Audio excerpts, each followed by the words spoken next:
Here we go. There we go. Hi, it's Mark Owen from Moose Marketing MPI, the editor of Punchline magazine. Welcome to Punchline Talks. Today we're talking apprentices with Simon Lee, who's an apprentice at Robert Limbrick's. Hi, Simon. Hi, Mark. Absolute pleasure to be here today. No, we've got to admit that we know each other. We play golf against each other. And you're going to talk to us today about your apprenticeship. So how long have you been at Robert Limbrick's and what do we do? So Robert Limbrick, I've been here for 5 years now, I'd say, Mark. And for anyone who doesn't know, we're a company based in Gloucester. We've also got an office in Newport, and we offer a variety of architectural services, anything from landscape to interior architecture, really. I myself work in the sport and leisure department. So I've done a couple of stadiums, a couple of leisure centres, and yeah, that's who we are, really. So you actually design a complete stadium, do you, or design sections of a stadium? How does it work?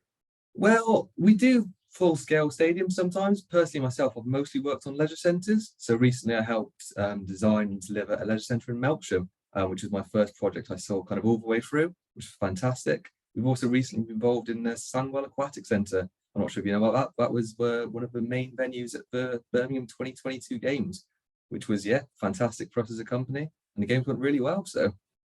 And where were you from? What sort of school did you go to? And how did you get into, being an architect? Yeah, so I went to Marlin Grammar School in Stroud. And really, to be honest, I got into architecture just because I really like buildings. I had a meeting with a career advisor when I was younger.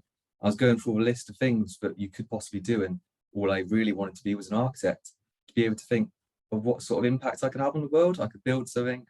I really like drawing. So for A-levels, I did a lot of art, did some geography, maths and physics as well, all which is quite important. And it was that balance architecture gave of creativity and also this like built form, which really intrigued me as a kid. And yeah, I've fallen into architecture and absolutely love it. So what sort of qualifications do you actually need then to become an architect? So did you, at GCSE level, what did you go for? And then at A level, what did you go for? So I think the most important thing really is more towards the A level, to be honest. So A level, I went for maths, physics and art, and those are kind of the key three, I'd say, just to progress you on. There's a couple of different forms of architecture, whether you want to go into more conceptual or the actual like engineering side. So having maths and physics is more the engineering side, but it's a good background to have. And art obviously is really important. Another one quite a few people do, I didn't do myself, is product design, because that gets you this design, creativity, thinking, and using a lot of software, which comes in useful down the line. Okay, did you go to university then yourself, or how did your career did you land at Robert Limbrick's, and how did you get Yes, I did. So at university, I actually went to the University of Western England, Bristol to start with, and I did architecture and planning, which is actually a dual accredited degree, which is one of the only in the UK. So it meant that I got a whole idea of architecture and also this planning side, which is something that you don't always get an idea of if you just do planning. So yeah, and then about 3 years into my 4-year degree, I actually got the opportunity to do some work shadowing, and I actually came to Robert Limbrick to do my work shadowing. So we did a couple of different site visits and visiting the office, seeing how the guys here worked. So I got to meet a few of the guys, spent a day with the team doing some little projects and design exercises, which was quite good fun, to see how actually it worked in practice compared to university. And then, yeah, when I started to come towards the end of my degree, I showed some interest in joining Robert Limbrick, and a couple of the directors here offered me an interview, and luckily they liked me enough to keep me. I'm still here to this day.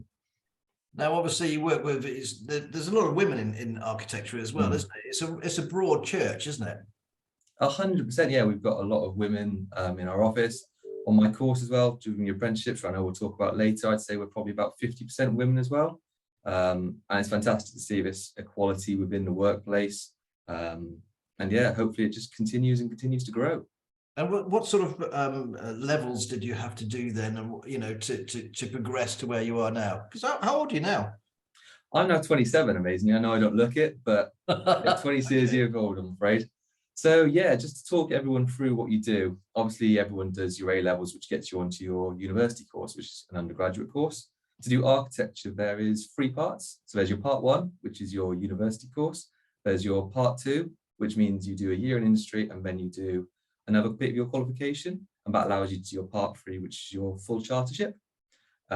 So I did my undergrad, like I said, at UE, and that was a 4-year course. So to get onto that, I needed, I think it was a minimum of 3 A-levels. There are routes where you can do an apprenticeship. Again, I know we'll talk about this later, straight from A-level in architecture, which a couple of universities are doing. But I myself did my 4 years, and that has got me onto my Part 2 course, which is where I'm doing my current apprenticeship. And that is hopefully going to lead me to, in August is my final exams as part of my end of my apprenticeship. And that will mean that I become a fully qualified chartered architect, completing my Part 2 and getting my Part 3 at the same time. Okay, so what sort of starting salary did you have then when you became, got on board with Roberts Limbricks? And yeah, so I ask it also, did you rack up a lot of debt doing the university course? I did indeed, yeah, because my course alone was £4,000. I personally, even though I live in Gloucester, I went to Bristol, which isn't that far, but I wanted the full university experience, so I did go down, stay in halls every single year. And you've got 4 years, obviously, of debt coming in, which is a lot. It's definitely an experience. It's definitely a worthwhile experience, but like you say, a lot of debt coming in. And yeah, so you think going to uni itself was actually a really good experience for you? I think it was a good experience for me personally, but I think having done this apprenticeship now for my Part 2, I think it definitely would be a route I'd consider straight from the off coming out of school if I had my time again. So yeah, going back to your question about salary and things like that. When I came into Roberts Limerick, I came in obviously with my Part 1 degree, so 4 years of university. I came in around 17,000. And currently, so we're now 5 years in the company, 3.5 years on my apprenticeship, and I'm now qualified as a Part 2 student. I'd say I'm around 25,000. I won't give you the exact figure in pennies, Mark, but you're not going to tell me. You're not going to I'm tell not me. going to tell you. My bosses might be listening to this. I'm sure you will. But the good thing is, not being funny, that's your starting point. You've finished your apprenticeship now. And what kind of salary can you expect in the future, say, in another 5 years? Well, I think anyone who's interested in going into the architecture field, the RIBA actually have a list of projected ranges of wages they give out for Part 1, Part 2, Part 3, so fully qualified architect after a couple of years as well. So I think anyone getting into it, they also break it down into different regions. So it's a great tool for anyone wanting to get into architecture, give yourself an idea of where you might be and where you might sit along the different realms. For Gloucestershire, I don't know it off the top of my head. It would be somewhere maybe 32. Who knows, maybe more.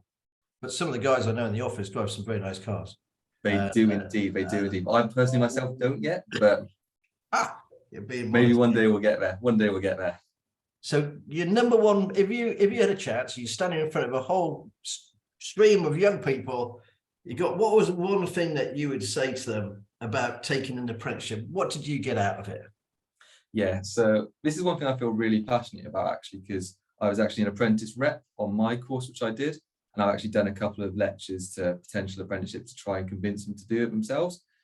I say the biggest thing for me is just being within the industry, especially for architecture. You go through years and years of learning and you can know it all off by heart. It's completely different when you come into industry. And actually working with people day in, day out on real life projects, real life situations, talking to real clients is absolutely invaluable. I've learned so much in the last 3.5 years. And you also build this connection. Like if you went to uni, fantastic experience, but you come out potentially without a job, not really any in-workplace connections. I've had 3.5 years here now. I'd like to think I'm a very valuable member of the community. My bosses might not say that, but who knows? And I've built connections internally and externally. I think that's completely invaluable, really, because that's 3.5 years, which I otherwise wouldn't have had. And now I'm in a much stronger position in my career going forward, having been here, because anyone who comes in at my level, brand spanking new, they don't have those 3 years, which I've now built and I've worked for.